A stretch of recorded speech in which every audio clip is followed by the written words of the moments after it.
ওয়ালাইকুম আসসালাম ওয়া রাহমাতুল্লাহি ওয়া বারাকাতুহু। জি বলেন।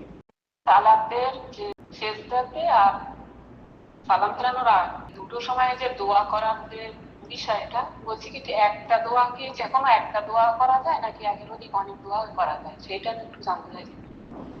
বিসমিল্লাহির রহমানির রহিম।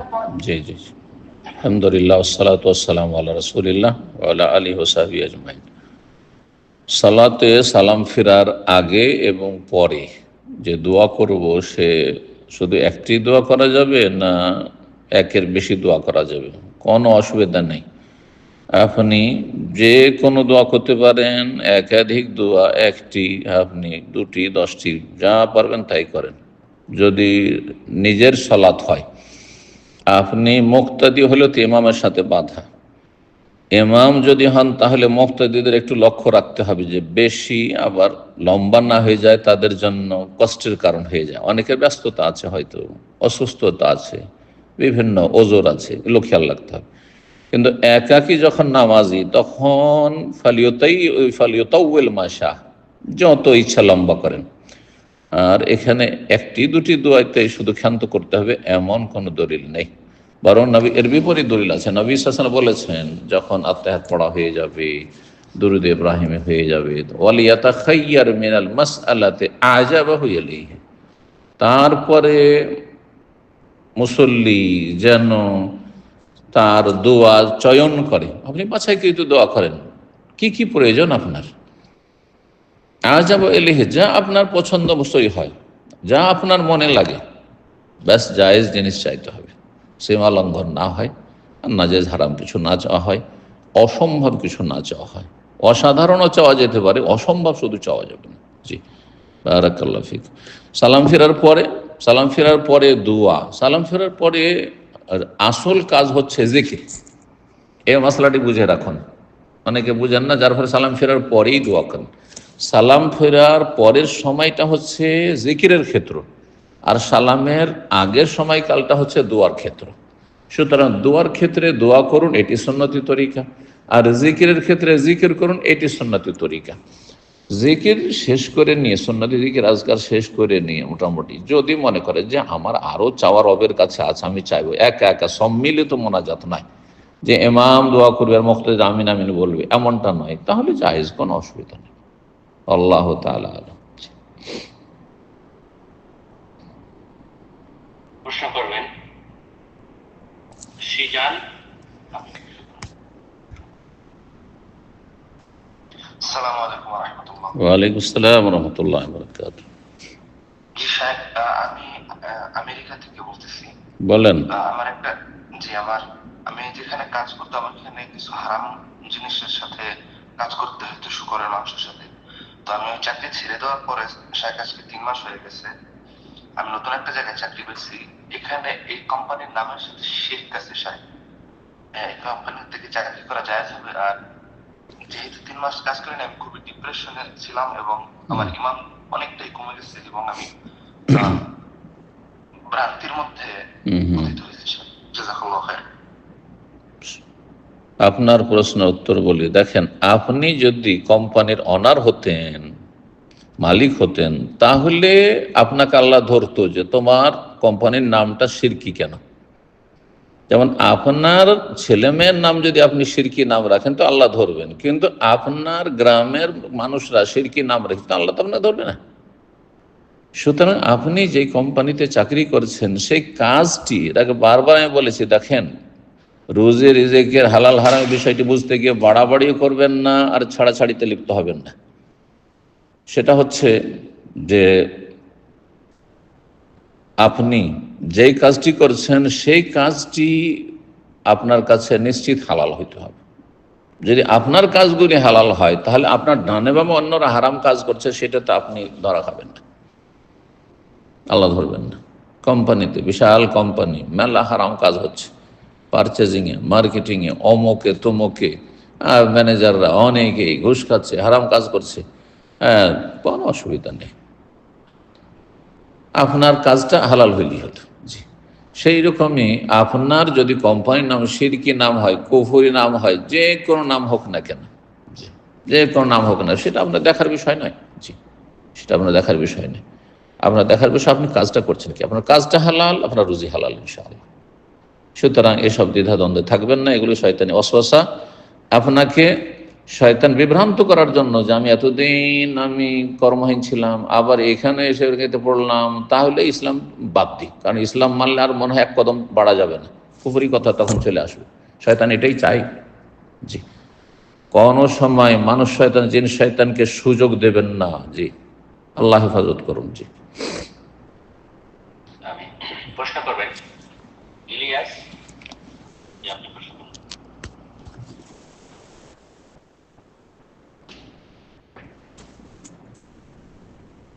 ইলিয়াস, জি, আপনার কোন আনমিউট হয়েছে, প্রশ্ন করুন।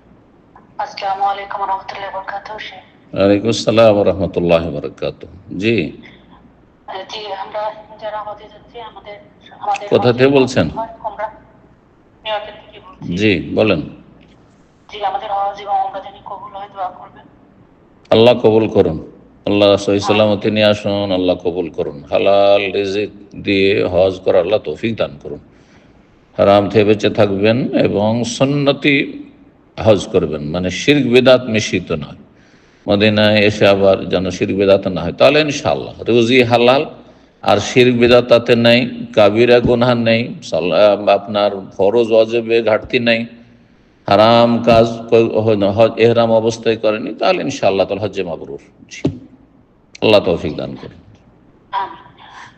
আমরা যখন উমরা হজে আমরা যখন ইহরাম বাঁধি, নিয়ত করি, তার ভিতরে একটা নিয়ত থাকে যে আমরা যখন ওমরা বা হজে অসুস্থ হলে বা অ্যাক্সিডেন্ট হলে বা বাধাপ্রাপ্ত যখন আমরা হব, তখন সামর্থ্য হারানোর ভয় করলে আমরা শর্ত করতে পারি যে যেখানে আমরা বাধাপ্রাপ্ত হব আমরা হালাল হয়ে যাব। তা আমার এখানে প্রশ্ন হলো যে আমরা যদি এই শর্তটা কিভাবে হবে, যেমন আমরা অসুস্থ হলে কি সেটা আপনি শর্তটা কার্যকরী হবে, নাকি আমরা অসুস্থ হওয়ার পরে আমাদের এহরাম খুলে মানে হালাল হয়ে যেতে হবে, এহরামের দিকে বের হয়ে যেতে হবে, নিয়ত করতে হবে, কিভাবে আমরা ওই শর্তটায় যাব যদি বাধাপ্রাপ্ত হই? প্রথম কথা এহরাম অবস্থায় বা এহরাম করার সময় শর্ত লাগানো, এই মাসলাটি নবী সাল্লাল্লাহু আলাইহি ওয়াসাল্লাম শর্ত লাগাননি।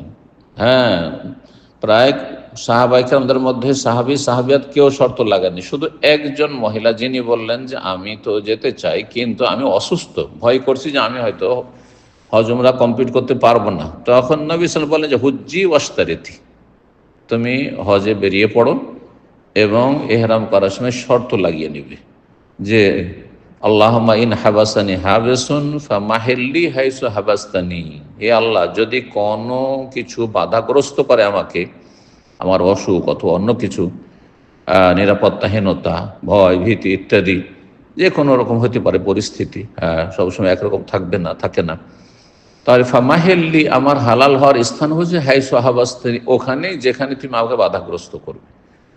এটা যেহেতু নবী সাল্লাল্লাহু আলাইহি ওয়াসাল্লাম করেননি, সাহাবারা করেননি, একজন শুধু করেছেন, এখান থেকে কি মাসলা বোঝা গেল যে সবাই কিন্তু এই শর্ত লাগানো জায়েজ নয়। মানে যে কেউ আসছেন, হজে আসছেন, ওমরা আসছেন, শর্ত লাগিয়ে নিচ্ছেন, অথচ সুস্থ মানুষ আসছেন, রাস্তাঘাট নিরাপদ, এখানে আইনগত কোনো বাধা নেই আপনার মক্কা প্রবেশ করতে, তাহলে কেন লাগাবেন আপনি? সুন্নাতের খেলাফ কাজ, এটি জায়েজ নয়। একমাত্র শর্ত লাগাবে যা আছে অসুস্থ সে, অথবা এই বছর বিভিন্ন কারণে আপনার রাস্তাঘাট নিরাপদ নয়, রাস্তাঘাট নিরাপদ নয়, আমি হয়তো পৌঁছতে পারবো কি পারবো না কোনো ঠিক নাই, সম্ভাবনা খুব কম পৌঁছার, বিভিন্ন জটিলতা আছে, তখন শর্ত লাগাবে এই শর্তটি যে আল্লাহ যদি বাধাগ্রস্ত হয় তাহলে আমি হালাল হয়ে যাবে যেখানে বাধাগ্রস্ত হব। এটা যদি লাগিয়ে নেন আপনি এহরাম করার সময়, তাহলে আপনার করণীয়, আসল প্রশ্নে আসি আপনার, সেটা হচ্ছে যদি বাধাগ্রস্ত না হন তাহলে আপনি হজ উমরা কমপ্লিট করলেন। যদি বাধাগ্রস্ত হন, যেখানে বাধা পাবেন আপনি তাওয়াফ সাই শুরু করার আগেই হোক, রাস্তাতেই হোক, অথবা তাওয়াফ সাই করেছেন কিন্তু বেশ কিছু কাজ বাকি আছে, আপনি মেনায় থেকেছেন 8 তারিখ, 9 তারিখ আরাফা থেকে, কিন্তু 10 তারিখের কাজ আর করতে পারলেন না, একেবারে কঠিন অবস্থা হয়ে গেল, হাসপাতালে চলে যেতে হলো, আর আসতে পারলেন না, তো সময় পার হয়ে চলে, আল্লাহ না করে এমনটা হয়, কিন্তু অনেকের হয়ে যায়। এই শর্তটি এইরকম অবস্থায় যদি ঝুঁকিপূর্ণ সফর থাকে, স্বাস্থ্যগত দিক থেকে অথবা অন্য কোনো দিক থেকে, তাহলে তখন শর্ত করলে যেখানে আপনি বাধাগ্রস্ত হবেন তখনই আপনি এহরাম খুলে দেবেন, মানে আপনার নিয়ত থেকে এহরাম ক্যান্সেল, বাতিল করে দেবেন। আর এহরাম অবস্থায় পুরুষদের যে বিশেষ পোশাক থাকে সেটা বাদ দেবে, আর সাধারণ অবস্থায় চলে আসবে। তাকে কোনো রকমের দম দিতে হবে না। এই শর্ত লাগানোর ফায়দা রয়েছে, দম দিতে হবে না। কিন্তু এমনি সাধারণ মানুষ সাধারণ অবস্থায় কোনো রকম অসুবিধা নেই, লোকজন আসছে যাচ্ছে, উমরা করছে, হজ করছে, যাচ্ছে, আর শর্ত লাগাবেন, এটি সুন্নত নয়। আল্লাহ তাআলা আলাম।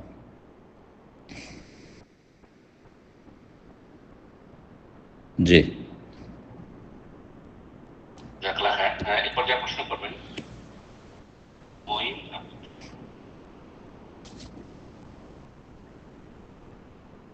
আসসালামু আলাইকুম ওয়া রাহমাতুল্লাহি ওয়া বারাকাতুহু। ওয়ালাইকুম আসসালাম রাহমাতুল্লাহি ওয়া বারাকাতুহু।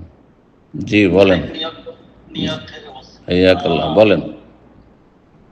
প্রশ্ন হলো, আমার এক ভাই বললো আমি একটা ফোন ইউজ করছি, আমার পুরানা ফোন, তো ওটাতে আগে যে নাম্বারটা ছিল ওই নাম্বারটা আমার ডিসকানেক্টেড হয়ে গেছে। তো ওই নাম্বার আর নেই, কিন্তু ওই নাম্বার দিয়ে আমি ইমো হোয়াটসঅ্যাপ ডাউনলোড করছি। এখন যখন ওনাকে আমি যখন ওয়াইফাই দিয়া আমার ফোন থেকে বা বাসার ওয়াইফাই দিয়ে যখন ওনাকে কল করি, তো উনি বলে এটা তো আপনার নাম্বার না, ওই নাম্বার আপনি ব্লক করেছেন, এটা তো ঠিক না। ঠিক। আমি তো কিন্তু ওয়াইফাই দিয়ে ইউজ করি, আমি তো ওই নাম্বার ইউজ করি, ওই নাম্বার নাই। এটা কি সঠিক কিনা ওনার কথাটা এটাই জানাতে। দেখেন, আপনি যতদিন পর্যন্ত সেই নাম্বারটির মালিক আছেন সেই নাম্বারটা দিয়ে আপনি ততদিন পর্যন্ত ইমো, সোশ্যাল মিডিয়া চালাতে পারবেন, ইমো, টেলিগ্রাম, হোয়াটসঅ্যাপ ইত্যাদি চালাতে পারবেন। কিন্তু যখন অন্য কেউ সেটার মালিক হয়ে গেছে আর সেটা আপনি জেনে ফেলেছেন, তখন আপনি অন্য লোক সেই আপনার সিমের মালিক, আর আপনি সেই সিমটা ব্যবহার করে এখনো ইমো চালাচ্ছেন বা অন্য কোনো সোশ্যাল মিডিয়া চালাচ্ছেন, এটা জায়েজ নয়। এটা অন্যের হক নষ্ট করা। জি, তার প্রয়োজন থাকার নাই থাক, একমাত্র তিনি যদি পারমিশন দেন যে ঠিক আছে অসুবিধা নেই, এটি সিমটি আমি ব্যবহার করছি, কিন্তু এটা দিয়ে আপনি ইমো চালান, এটা দিয়ে, কারণ হতে পারে কোনো ক্রাইম হতে পারে আপনার এই সোশ্যাল মিডিয়া দিয়ে। তখন তদন্ত হলে কি হবে? আপনি তো ধরা খাবেন না, ধরা খাবে সেই ব্যক্তি। জি, সেজন্য জায়েজ নয়। জি, বিনা অনুমতিত। আল্লাহু আ'লাম। প্রশ্ন করবেন শামসুল হোসেন।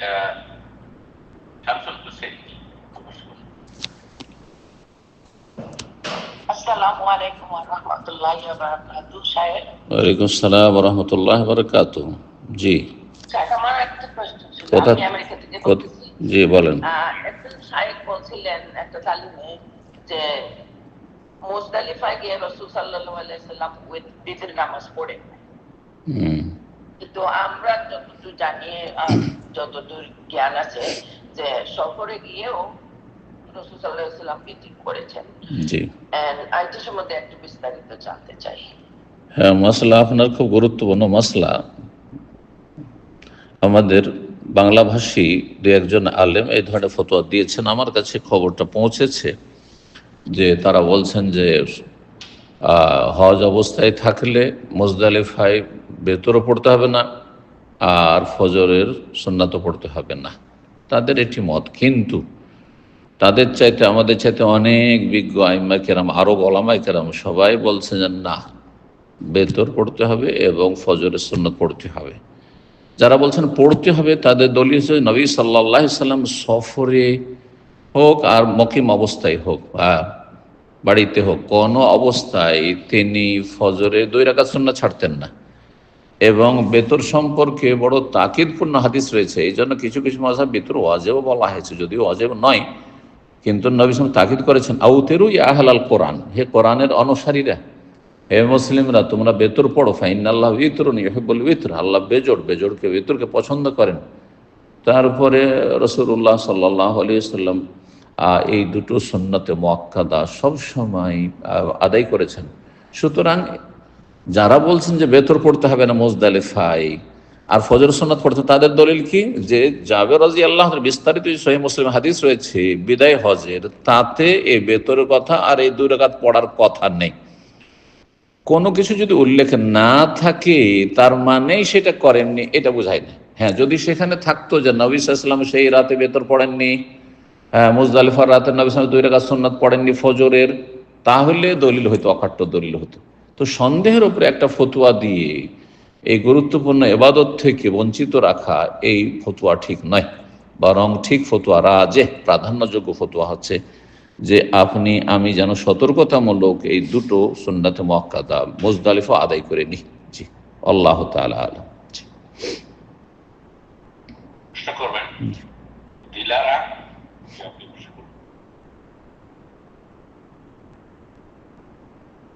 আসসালামু আলাইকুম ওয়া রাহমাতুল্লাহ।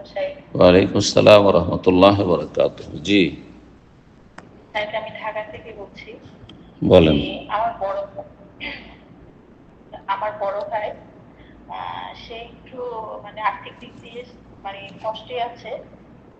তার ছেলে মেয়ে, সে যে ফ্ল্যাটে থাকে সেই ফ্ল্যাটটা আমার ছোট 2 ভাই করে দিয়েছে আর কি। আর আমার বড় ভাইয়ের একটা দোকান আছে, দোকান থেকে কিছু ভাড়া পাই, আর বাড়ি ভাড়া থেকে কিছু ভাড়া পাই। তারপর তার সংসারটা চলে না, যেহেতু ছেলে মেয়ে সবাই লেখাপড়া করে, মাসের শেষে তার অনেক কষ্ট হয়ে যায়। তার আনুমানিক মাসিক আয় হয়তো 30 থেকে 40 হবে হাজার টাকা, কিন্তু সে তার কষ্ট হয়ে যায় করতে। এমত অবস্থায় কি আমরা কি আমার ভাইকে জাকাতের টাকাটা দেওয়া যাবে? ভাই যদি সাবালক হয়, স্বয়ং সম্পূর্ণ আলাদা, নাবালক নয়, বুঝতে পারছেন, তাহলে জাকাত দিতে পারবেন, ভাইও দিতে পারবেন, বোনও দিতে পারবেন। কিন্তু তার জন্য তাকে 8 শ্রেণীর 1 শ্রেণীর আওতাভুক্ত হইতে হবে। তিনি কি ফকারাদের অন্তর্ভুক্ত পড়ছেন, মিসকিনদের অন্তর্ভুক্ত পড়ছেন? হ্যাঁ, যদি ফকারা মাসাকিনের অন্তর্ভুক্ত না হন তাহলে জায়েজ হবে না। ইন্নামা সাদাকাতু লিল ফুকারা ওয়াল মাসাকিন, আর তারপরে অন্যান্যগুলো বর্ণনা করেছেন রব্বুল আলামিন। তো এখন ফকারা মাসাকিন কাকে বলে? মাসে যে খরচটা লাগবে, কি খরচ? দেখেন, লেখাপড়ার খরচ আজকাল কিন্তু আনলিমিটেড খরচ করছে 1 শ্রেণীর লোকেরা। খাওয়া দাওয়া তার 20,000 টাকা 30,000 টাকায় হয়ে যাবে, হয়তো সংসার সব চলে যাবে, কাপড় চোপড় সব হয়ে যাবে। কিন্তু একটা ছেলেকে পড়াচ্ছে মাসে 20,000 করে দিয়ে, তাহলে 4 × 20 = 80,000 তো ওখানেই লাগবে। বলবেন যে সেই জন্য জাকাত খাবে না। জাকাত কেন নেবে তাহলে এক্ষেত্রে? না, এগুলোর জন্য জাকাত নয়। এইটা মৌলিক চাহিদার বিষয় না মানুষের। যেখানে বিকল্প ব্যবস্থা রয়েছে, 5,000 টাকা মাসে, 7,000 টাকা মাসে খরচ করে একটা ছেলেকে পড়ানো যেতে পারে, একটা মেয়েকে পড়ানো যেতে পারে। সেখানে আমি 50,000 টাকা মাসে খরচ করে পড়াবো, আমি বিদেশে পড়াবো আর জাকাত খাবো, এটা কিন্তু জায়েজ নাই। না হলে যিনি জাকাত দিবেন তারও জাকাত আদায় হবে না, যিনি নেবেন তার জন্য হারাম হবে। বুঝতে পেরেছেন? কিন্তু যদি দেখা যায় যে না, মানে জরুরি খরচটা যে পড়ার জন্য লাগছে সেটাই জোটাতে পারছে না, কোনো রকম খাওয়া দাওয়া জুটছে, মৌলিক চাহিদাগুলি মানুষের কি? একটা হচ্ছে খাওয়া দাওয়া খরচ, একটা হচ্ছে যদি বাড়ি ভাড়া থাকে তো আপনার ভাড়া, বাসা বাড়ির ভাড়া, চিকিৎসা, জি, বস্ত্র, এগুলো হচ্ছে মানুষের মৌলিক চাহিদা। আর তালিম, শিক্ষার খরচ সরকারি স্কুলে পড়বে, হ্যাঁ, আর প্রাইভেট স্কুলে পড়ে যেগুলো একবারে সর্বনিম্ন খরচে পড়া যেতে পারে, অন্য আশেপাশের লোকেরা সেখানে ছেলে মেয়ে পড়াচ্ছে সেখানে পড়াবে। এই নয় যে জাকাতের টাকা নিয়ে সে লক্ষ লক্ষ টাকা খরচ করে পড়াবে, এটা জায়েজ নয়। কিন্তু আপনার আত্মীয় হোক আর অনাত্মীয় হোক, জাকাত দেবেন যদি তাদের এই মৌলিক প্রয়োজনগুলিতে অভাব থাকে। যদি একেবারে খুব বেশি অভাব থাকে, সামান্য কিছু আছে অধিকাংশটা নাই, তাহলে তাদেরকে ফোকারা অন্তর্ভুক্ত করা হয়েছে। আর যদি দেখা যায় যে না, তাদের কাছে 70% 80% আছে কিন্তু 10% 20% নেই, সামান্য কিছু অভাব হয়ে যাচ্ছে, তো ততটা পরিমাণ জাকাত দিতে পারবেন, ততটা জাকাত তারা নিতে পারবেন। তো আপনার ভাইয়ের অবস্থা বুঝে আপনি জাকাত দিতে পারেন যদি জাকাতের হকদার হন, আর তারাও নিতে পারেন যদি জাকাতের হকদার হন। একটা ছেলে মেয়ে পড়ানোতে কত খরচ করছে সে? সাধারণ স্কুলগুলিতে পড়ালে কত খরচ হয়? সেই খরচটা দিতে পারবে না, সেই খরচটা দিতে পারবে, কিন্তু আপনি চারটা ছেলে মেয়ের খরচই হচ্ছে 50,000 বা 1 লাখ টাকা, আর তার খাওয়া দাওয়া খরচ হচ্ছে 20,000 30,000, না এইভাবে জাকাত খাওয়া যায় নয়। এবার এই ধরনের লোককে জাকাত দেওয়া যায় নয়। বিষয়গুলি বুঝে নিয়ে জাকাত দেবেন, কারণ জাকাত হচ্ছে একটি ইবাদত। যদি কবুল না হয় তো আপনার ইবাদত কবুল হয়নি, ফরজ কবুল হয়নি। আর তারপরে যিনি নেবেন তার এটা রিজিকের বিষয়। যদি তিনি হকদার হন তাহলে তার রিজিক হালাল, আর হকদার না হন তো তার রিজিক হারাম। আত্তাকুল্লাহ। সুতরাং জাকাত দাতা এবং জাকাত যিনি গ্রহণ করবেন উভয় আল্লাহকে ভয় করুন। বারাকাল্লাহু ফিকুম। যদি হালাল হয় তাহলে নিতে পারেন এবং দিতে পারেন।